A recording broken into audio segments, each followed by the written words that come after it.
Now, why is it na sinasabi niya, bakit hindi alam na ibang grupo yung existence ng motion for reconsideration? Dahil yung ginagawa ko, hindi dapat malaman ni Atty. Trixie. Why? Baka pag nalaman ni Atty. Trixie, ibenta yung ginagawa ko.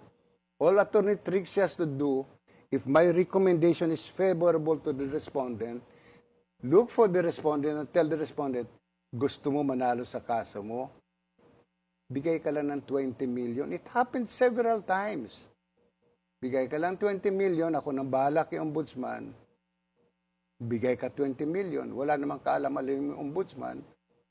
Ang delikado lang doon, which happened in one case, ni-reverse ng ombudsman yung recommendation ng investigating officer, yung findings. So medyo may nagbalik ng 25 million doon sa kasong yon. This is a case somewhere in Batangas, you know. Yun ang nakakatakot doon. So hindi po pwedeng sasabihin mo yung ginagawa mo eh. Otherwise, mabubukulan ka ha.